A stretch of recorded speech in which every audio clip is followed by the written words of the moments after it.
Welcome back to New York City, and welcome to one of the most important places when it comes to diplomacy, peace, and international cooperation, the United Nations headquarters. And just in time for the 80th United Nations General Assembly, we're giving you a special behind-the-scenes tour. Once you pass through security, you officially step onto international land, quite literally. The compound belongs to all 193 member states. As you walk in, you're met by art, not just decorations, but symbols of peace, resistance, and hope. On your left is sphere within a sphere, a gift from Italy, created by sculptor Arnaldo Pomodoro. The polished bronze sphere reveals a fractured interior, symbolizing both the fragility and the complexity of our world. To the right, one of the most photographed sculptures in New York, Nonviolence.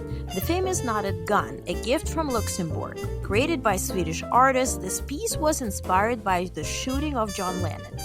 It's a universal message against violence and a call for disarmament. The UN garden is straight ahead, and it's my favorite place on the grounds. It's not just green space, it's a diplomatic sculpture park. Among the trees and carefully landscaped areas, you'll find the Japanese peace bell, cast from the coins donated by people from over 60 countries, rung twice a year, on the vernal equinox and the opening day of the General Assembly, symbolizing global harmony. Then there is Let Us Beat Swords into Ploughshares, statue from Soviet Union, showing a muscular man forging a sword into a plough, turning war into work and destruction into growth. The Good Defeats Evil sculpture, also from Soviet Union, shows St. George slaying a dragon, made from dismantled US and Soviet nuclear missiles. It's one of the most powerful Cold War-era statements on the grounds. In spring, the garden transforms.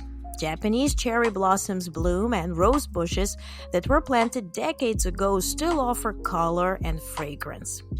As you head inside, you're welcomed by a statue of Nelson Mandela, arms raised in defiance and grace. It's placed right next to portraits of all former UN secretaries, from Norway's Trygve Lie in 1946 to Ban Ki-moon. Well, Antonio Guterres' portrait is not there yet.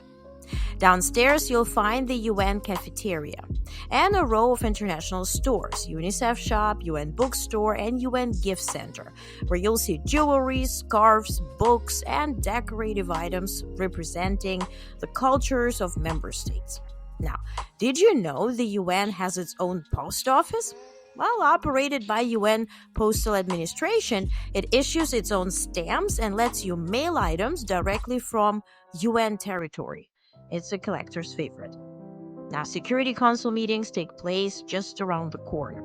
Unfortunately, not open to the public, but this is where the world's biggest decisions are made on conflict, sanctions, and peacekeeping. On the ground floor, you'll enter the legendary UN General Assembly Hall. This is the room where every September, presidents, prime ministers, monarchs, and foreign ministers deliver speeches watched across the globe.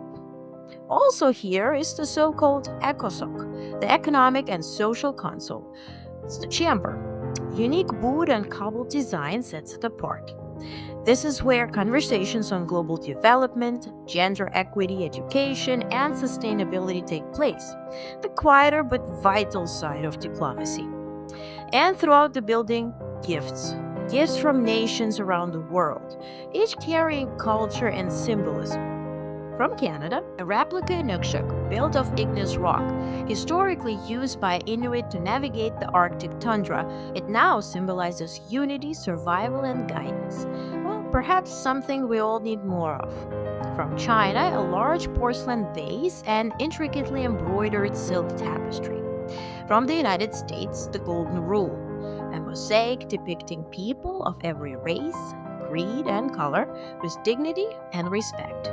While in total, the United Nations has received over 180 official gifts from countries around the world, each a story in itself. And these aren't just decorations, they are offerings from people to people, from country to country. And that's the spirit of the UN, not perfection, but connection.